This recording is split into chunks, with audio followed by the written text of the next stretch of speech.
Here at Pippins PreGame alongside manager Marcus McKimmey as the Pippins are coming off another win last night, 7-3, their fourth straight. I think first thing, talk about the team, the consistency they put together coming off just a little while back. It seems like they lost 4 in a row, having trouble closing out those close games. Here they are now 4 in a row. What are you seeing from them consistency-wise that lets you know this is a team that can continue to rack up wins here? Well, the pitching's been better. We'll always start there.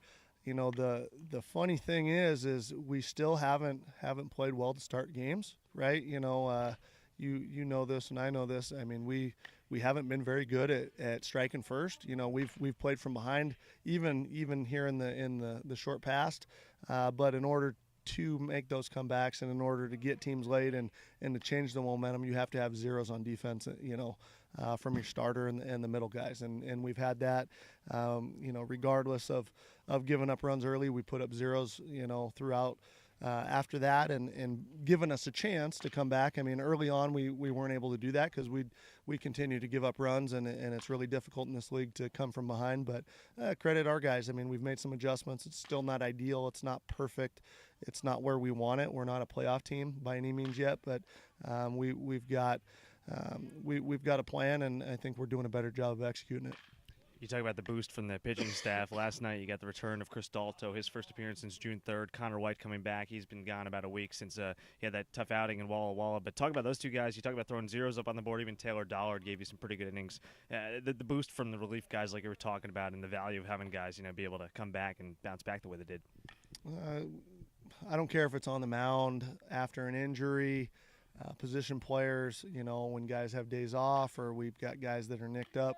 The bottom line is we've got to have guys step up, and we've got to really take strengthen our numbers. I think I said that yesterday on pregame, but really trust as a coaching staff in our depth, and we've done that, and guys are starting to really see the value and the competition on the flip side of that is, hey, there's some guys that, they want to play every day, and we've got guys that are hungry to earn spots, and that's been a really competitive thing that our team dynamic has kind of morphed into, and you would hope any good team gets to, but they've brought out the most in each other, and that's been a positive for us too.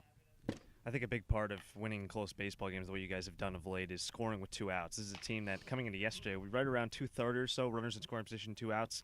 And now back-to-back games, you've gotten the Chase Wells 3-run home run, that one with 2 outs in the 5th inning. Last night, Dylan Plew with 2 outs.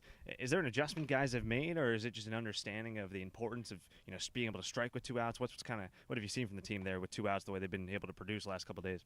Well, yeah,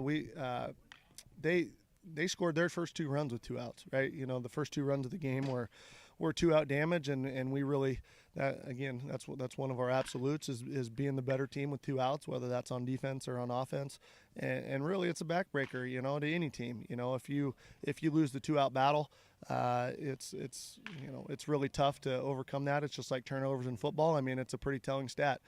You've got to be able to get off the field with 2 outs, and at the end of the day, there's 27 you got to get, and what's great about baseball is you get to hit until the other team stops you. And so if you can be advantageous there and continue to grind and work at bats, and yeah, we've been able to cash in, but that's just a credit to our guys of not missing pitches in the hitting zone and really being able to take advantage of mistakes.